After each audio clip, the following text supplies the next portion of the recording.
Gasita hakurudia. Gasita ntabwo yigeze ataha. Gasita iko hapa. Gasita ari ahangaha. Na jana iko na nejo kiburi. Jana afite kiburi. Gasita alisema hivi. Gasita yaravuze ati mimi nilikuwa nome ngewe nashyizweho na ordonnance presidentielle n'icyemezo cya perezida wa repubulika, na nilikutumia ordonnance presidentielle, kandi wowe komanda region nakoherereje icyemezo cya perezida wa repubulika. Nilikuwa nome na ordonnance presidentielle, nashyizweho na cyemezo cya perezida wa repubulika. Balisinye ordonnance presidentielle ni perezida wa republika na direkabe wake. Wasinye kuri ku cyemezo ni perezida wa repubulika ndetse no kuri ibiro byiwe. Nakambia ministre wa chef d'état major na abwira na chef d'état major umugaba mukuru w'ingabo, ministre wa nani na ministre w'ingabo. Nando hivyo nguko uko gahunda zimeze. Hakujiletaka na wala yeye akuchaguaka kie kutumikia huko. Ntabwo yizanye, nta nubwo yahisemo kuza gukorera inaha. Ataingia mbarabara na vikosi yake yote. Arinjira mu muhanda n'abasirikare be bose. Abazalendo ni ba raia. Abazalendo ni abaturage. Kandi ni abaturage yaje kuyobora. Na yeye haiko komanda wa baraye ko komanda. Kandi si komanda w'abaturage. Abasoda. Ni komanda w'abasirikare. Ataingia mu barabara na vikosi yake na kila kitu. Arajya mu muhanda n'abasirikare be na buri kimwe cyose. Wote kutatingizika anapiga manordo. Aharibu gerageze kuva isasu hose araharasa. Bapige masasi. Kominote yake ndio mkataza ndio aba. Kominote ye cyangwa se ubwoko bwe ngo nibo bamubujije. Abari ya kweli aba escort ya general chef commandant secteur. Ni aba escort cyangwa se barinda umutekano wa commandant secteur nibo babitubwiye. Ndio bantu yake kwanza mkataza sino jana ngitembea nibo bamubujije, ariko ubundi ejo yagombye gutembera. Na jana kugikwa mauaji ya ajabu. Kandi ejo hari kuba ubwicanyi bukomeye cyane. Ndio habari ile Gasita anasema niyo makuru ayo ngayo. Ataenda fasi. Gasita yavuze ko nta hantu ari bujye. Akitoka umuseke president wa republika ndio anamuita. Nava hangaha nukuvuga ko president wa republika ari uzaba wamuhamagaye. Hapana mtu mwingine. Nta wundi muntu. Ndio habari ya Gasita ile. Nguko uko gahunda zimeze. Moja ni nguvu na wasalimu mwenyewe. Ndabasuje bavandimwe. Ujumbe wangu nauleta cha wandugu zetu wazalendo. Makuru cyangwa se ubutumwa bwanjye nzanye nubwo ndi guhereza abagenzi bacu b'abazalendo. Nawaomba msipige masasi huko. Ndi kubasaba ngo ntimurase ngo masasu menshi. Benzenyi bako na basoma namba. Bagenzi banyu barimo barareba ukuntu bari kubateye imibare. Bako naangalia masasi bakungukia ndio bari kureba masasu muri burase nabashirira. Sasa muraza guhura n'akaga gakomeye. Mubimenye mutaza kurasa masasu menshi kandi Gasita atari bunave nahangaha. Yenye iko mwende navyo pole pole. Igihari mu bitware buhoro buhoro. Juni president peke ndio mwenye anabishimamia. Uko president ubwe niwe wamushyizeho. Na Masunzu na kandi na Masunzu na chef d'état major nibo bamushyizeho. Nyarume Kongole. Ni umusirikare w'igihugu.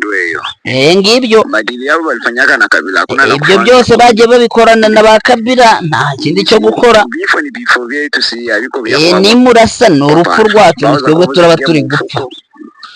Sio kwenye tutaishia tunaishia huko. Na nuko nguko kandi murasanga muduteje ingorane zikomeye. Musipige masasi ovyo. Nyabona mwe kurasarasa masasi ko mubonye. Pole muibebe pole pole. Muyatware buhoro buhoro mwitonde. Ngara ya nguvu. Itaweza fika lakini musimubebelea haraka haraka juu mtumbebelea haraka haraka. Mumutware buhoro buhoro kuko ni mumwihutisha ntabwo ari bugende. Inafaa muende naye na speed moya nguvu chini kwa chini. Mumutware mwubwo buryo mwigo. Nabo bako napiga bike ba telefone nabo bako napiga telefone. Nabo bari kugenda babakurikirana kimwe ku kindi. Niko bimeze. Piga masasi ovyo ni makosa. Ni murasagura masasu ni nabi. Banasimama sasa banaanza baatake. Niba babona amasasi abashiranye nabo bazahita babatera. Ingia kama mna habari. Isaha yari yose bashobora kwinjira. Bonsoir group. Ndabasuje abavandimwe. Amakuru mfite ahangaha ya nyayo nuko amakuru ari kuva hano muri Baraka. Kumva ko mu uyu mujyi wa Baraka naho hatangiye urusaku rw'abasasu rukomeye cyane. Aka kanya ubu tuvugana hari imodoka zifashwe kandi bivugwa ko ari iz'Abanyarwanda. Yego bari bamaze kunyura muri Fizi, ubu ngubu rero biravugwa ko mu mujyi wa Baraka bahageze. Abasirikare ba FARDC baho bari kugira ngo bahagarare kuri izo modoka zafashwe, ngo kandi ni imodoka nyinshi z'Abanyarwanda zifatiwe hariya.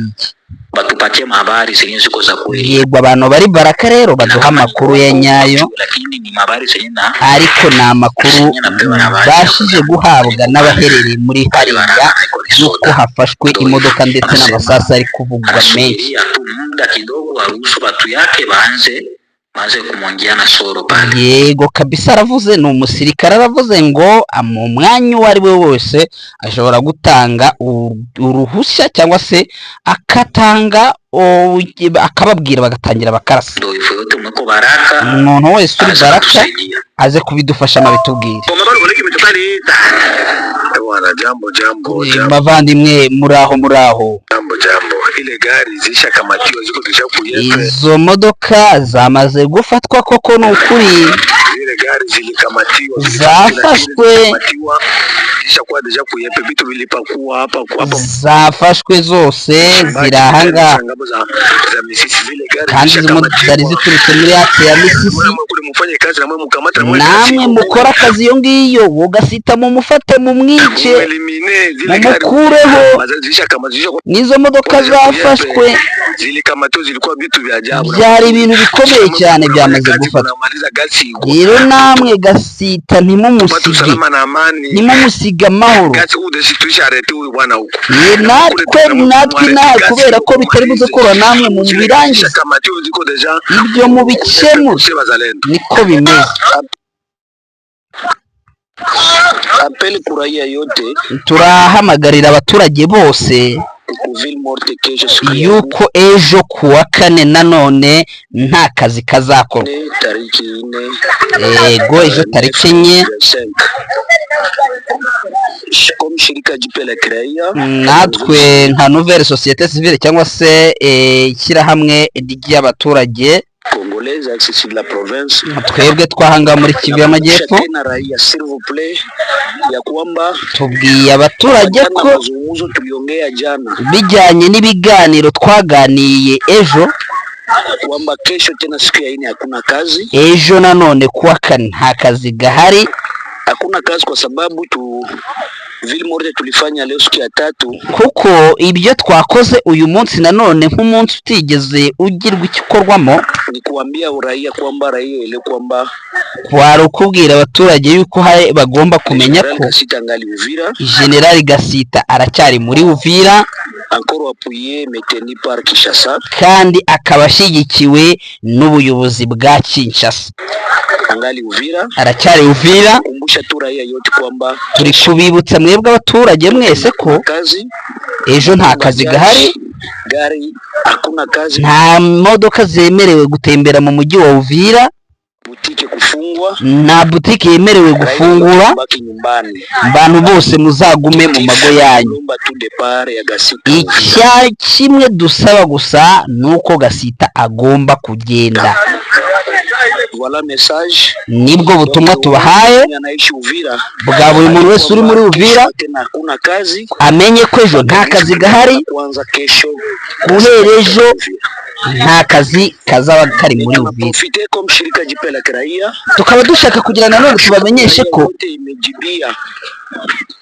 wapele yetu ya shirika jipya la kiraia igihe mu by'ukuri bazaba batarasubiza icyo twasabye umunsi wa none kuwa gatatu na kubaki nyumbani kuguma mu rugo nk'uko n'ejo ariko bizagenda akaribwo butumwa tubabwira ko General Gasita kiri muri Uvira, tukaba tubwira abaturage bose yuko ku munsi w'ejo nta kazi gahari, muzagume mu mago yanyu turindire ibyo komite provinciale izategeka. Mudufashe, Imana ikomeze turinde, murakoze cyane. Ngayo nguko bakunzi b'Intare Official, mu by'ukuri uko mwabyumvise kuva ku ntangiro tugenda dusobanura kamwe ku kandi, umujyi wa Uvira wamaze kuba agatogo, ibintu byakomeye ntabwo byoroshye. Gasita, General Gasita yanze yakutuye, yanze kuva muri Uvira, yavuze ati ngiye sindavamo, ntabwo ndi bukangwe na wazalendo n'abasivile, ntacyo muri buntegeke.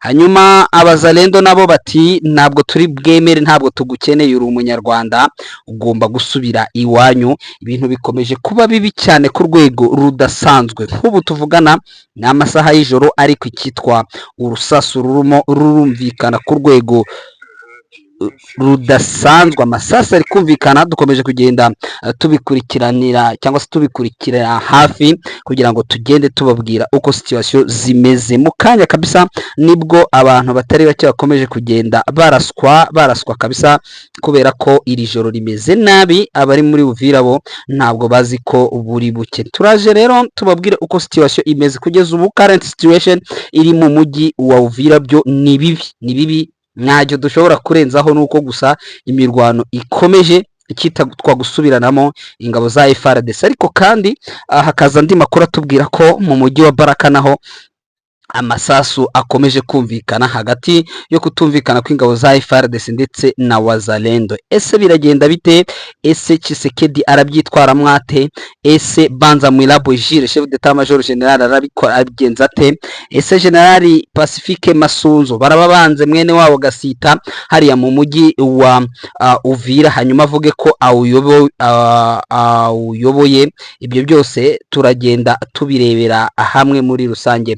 Hanyuma wenda mu minota mike dufite, reka Claver Bemba tumutera kamo turebe uko situation ihagaze, hanyuma tumubaze uko amakuru ashobora kuba yakuruye, hanyuma tubwire uko situation zimeze ku buhanga bw'ibyuma. Nibambwira ko yamaze kuhagera ndamubahereza. Hanyuma muri hejuru mu misozi ya za Minembwe naho ibintu bikomeje kutoroha na gatoya, nkuko maze umwanya mbibabwira. Ndabona ku buhanga bw'ibyuma bambwira ko Claver Bemba yageze ku murongo wa telefone. Nagiraga bwana Claver Bemba, wiriweho?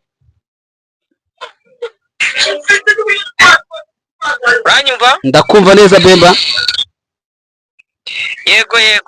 Yes, nari maze hafi minota 12 ndi kuganira n'abakunzi b'Intare Official, ndi kubabwira uko current situation cyangwa situation muri rusange uko imeze mu mujyi wa Uvira, ikomeje kwangirika ku rwego rudasanzwe. Hanyuma tukaba dusigaranye wenda iminota itari hejuru ya 13 gusa yonyine, kuko turavuze tutireka tubwira abakunzi bacu muri iri joro uko situation ihagaze. Nyemerera rero wenda ukubite hirya no hino ku makuru ushobora kuba wagiye ushakisha, ducunguza uburyo umwete, hanyuma mu by'ukuri tubabwire uko situation yiriwe imeze hirya no hino mu bice bigiye bitandukanye. Bwana Bemba. Yego, urakoze cyane. N'uwo situation n'ubundi yakomeje kuba mbi hariya muri Uvira, byo ni nyitegeko kuko kugeza amagingo yanga n'ubundi hari ubuce bukivugirwamo amasasu. Wenda aho si matinda ndahamya uko mwamaze kuhavuga. Hariya muri Warikare n'ubundi hariya hafi ya za Peti na za Minzenze n'ubundi hari operation n'ubundi M23 iri kuhakorera. Hari n'abarwanyi babashije gufatwa, sibyo? Yego. Bo muri NDC Renove nabo muri APSLS babashije gufatwa amateka. Yes, utararenga aho ngaho reka nkubaze niba babashije kubikurikirana neza. Icyitwa Wazalendo, hari amakuru numvise ko zakomeje kwihoda ku gatuza zivuga ko ngo hari abarwanyi ba mama 23 baba bataye muri yombi. Ibi bintu nibyo birashoboka, bihagaze bite? Nukubeshya. Ahubwo nivyo bintu byo gushaka kujijisha ko kuko bo bafashwe. Abarwanyi bo muri APSLS nabo muri NDC Renove bafashwe matekwa n'intare za Salama.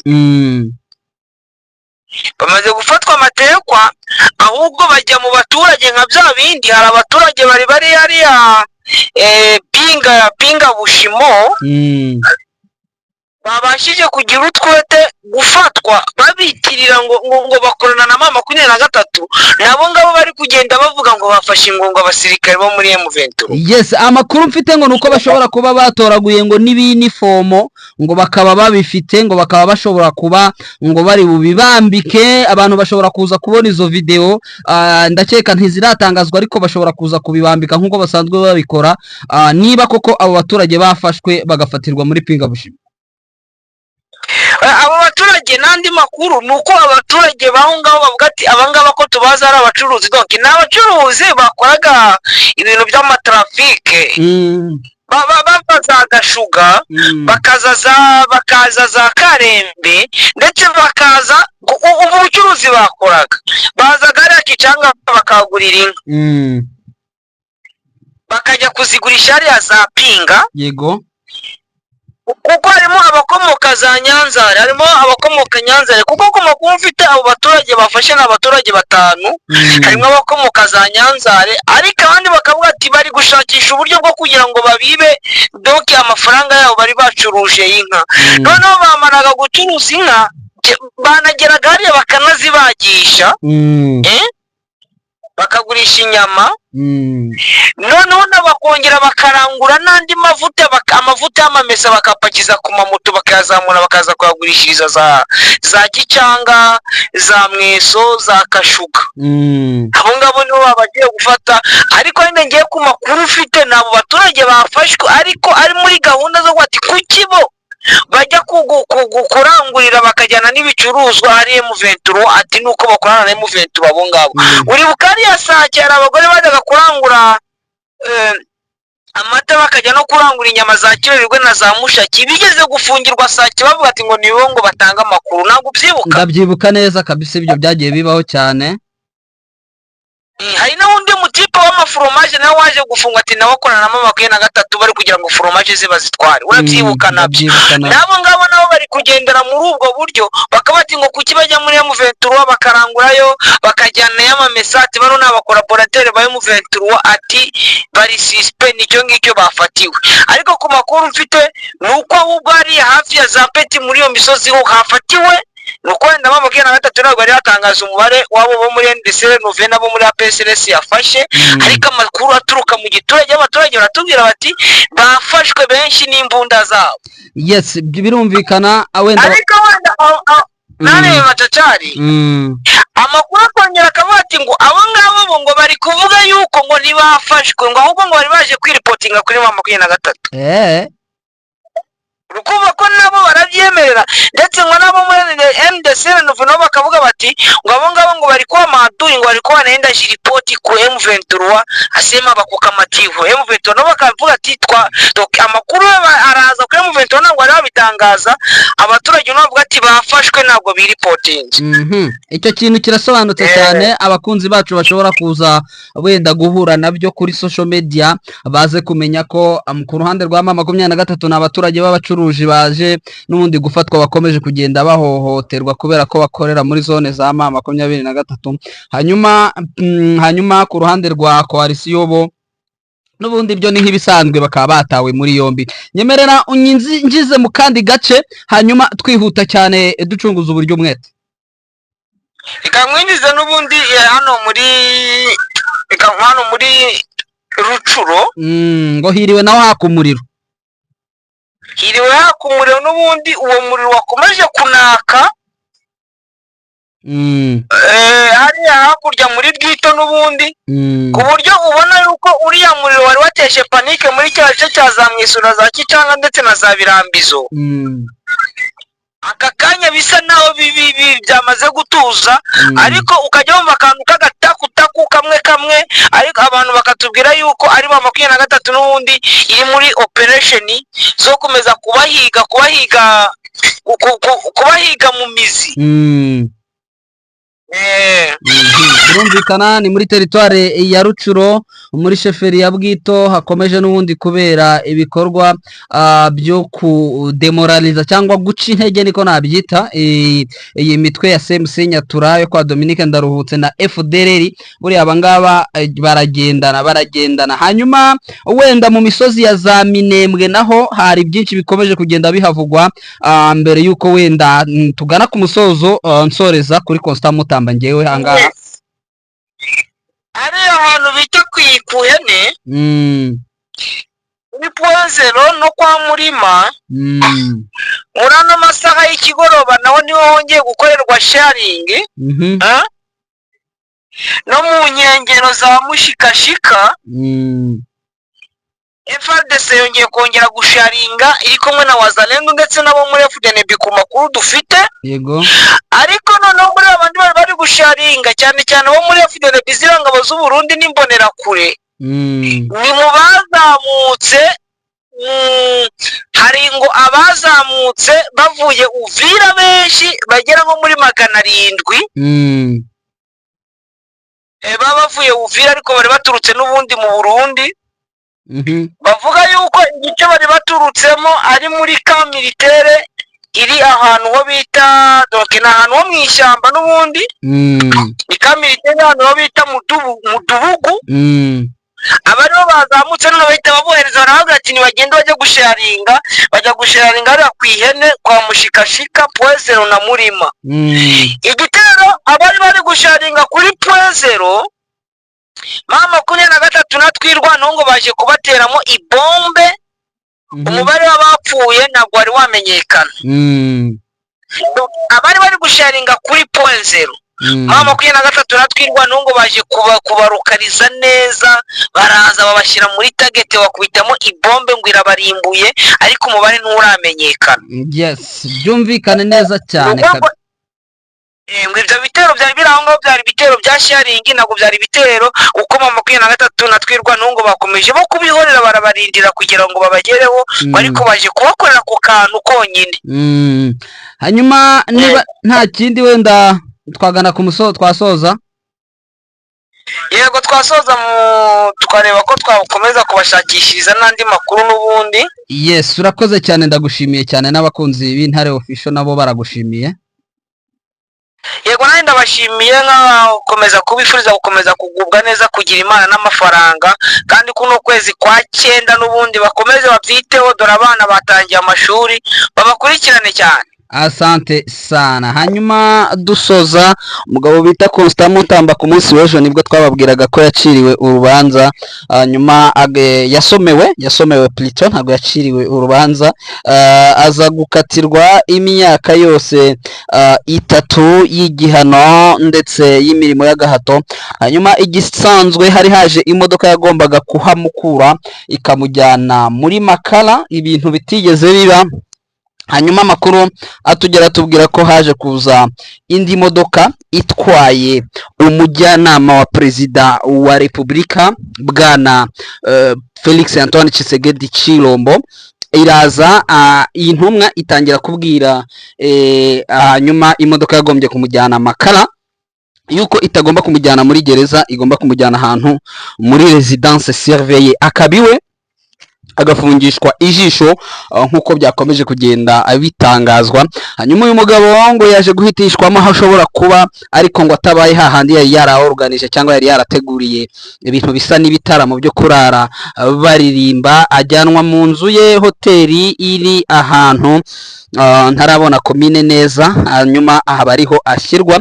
Ibi ngibi rero ngo bikaba byababaje ku rwego rukomeye cyane bamwe mu bacamanza benshi bakaba bari kuvuga ko ibyo bintu bitari bikwiriye ngo habayemo kwivanga mu nzego ndetse ngo independence y'inkiko itigeze yubahirizwa. Soza murimo murabona ingabo zitari nkeya zaturutse i Burundi n'ubundi zongeye kwisuka, ariko kandi hanyuma zongeye kwerekezwa muri biriya bice. Hanyuma wenda dusoza bya nyabyo nuko Joseph Kabila Kabange nawe yagize icyo atangaza ku bijyanye n'imiyoborere, yego ibijyanye n'imiyoborere ya Perezida Felix Antoine Tshisekedi ndetse n'ibindi bigiye bitandukanye. Hanyuma wenda reka tubashimire nyaboneka kuba mwabanye natwe muri aya makuru y'iri joro. Tubifurize ibitotsi byiza, tuzasubire nanone mu gitondo cyo ku munsi w'ejo tubagezaho uko situation izaba yaramutse ndetse n'uko bizaba bikomeje kugenda byitwara. Kora subscribe nyaboneka niba utarayikora,